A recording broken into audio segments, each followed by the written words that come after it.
walks away using an insanity defense. But could you actually get away with that in real life, or would you end up in prison or worse? Let's break down what the movies get wrong, and what would really happen if you tried to kill the Joker.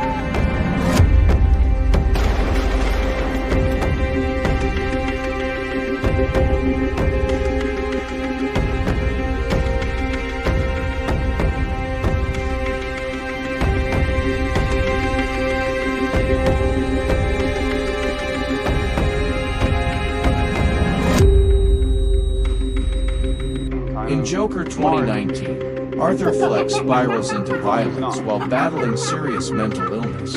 He's arrested after a killing spree, but the movie kinda leans on the idea that he's insane, so no real consequences. But let's get one thing straight, the insanity definitely is real. It's not a magic, crazy thing.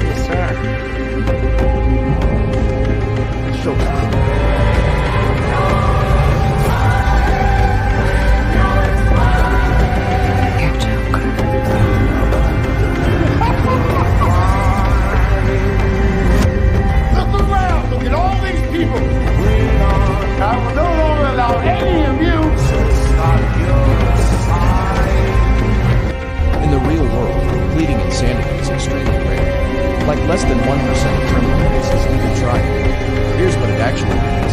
You need to prove legally you didn't understand what you were doing, or you didn't know it was wrong.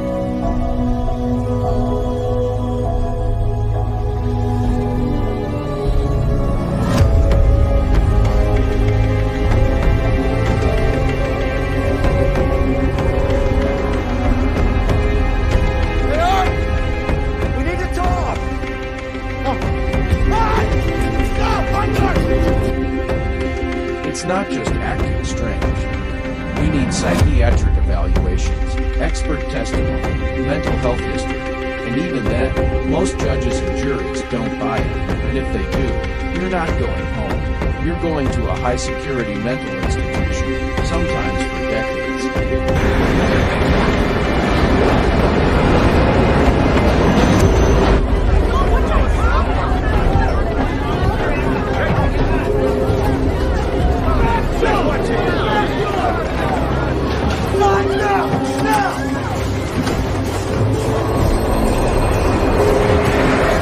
John Hinckley Jr., who shot President Reagan, was found not guilty by reason of insanity.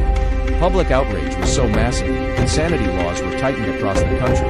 He was committed to St. Elizabeth's Hospital in Washington, D.C. in 1982, after being found not guilty by reason of insanity.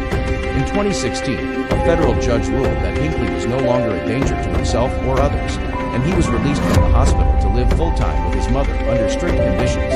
In 2022, all remaining restrictions were lifted, and Hinckley was granted unconditional release.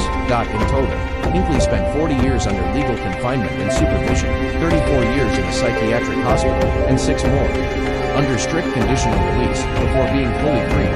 What you call the police? Get what you fucking deserve!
did by pleading insanity? Short answer, almost definitely not. Long answer, if you ever find yourself in legal trouble, don't rely on movie logic. Talk to a real attorney immediately. What works in Gotham doesn't fly in real life. Insanity pleas are extremely rare and typically only work when a defendant has no idea what they're redoing. Think the Three Stooges? Not the Joker. And even then, it's still up to the judge. In order for an insanity plea to work, you have to prove that you were insane at the time of the crime. That means your mind was so impaired that you couldn't tell right from wrong. But the Joker is a supervillain. He's not a child. He's not an addict. He's perfectly aware of his actions. Even if he could somehow prove that he was insane, the judge would probably just look at him and say, "You're not really insane. You're just a bad guy who did something bad. Now you're trying to avoid prison." It's not going to work. New video every week. Movie Law Breakdown. This was your Movie Law Breakdown. Next week, we're putting more on trial. Hit subscribe so you don't miss the verdict.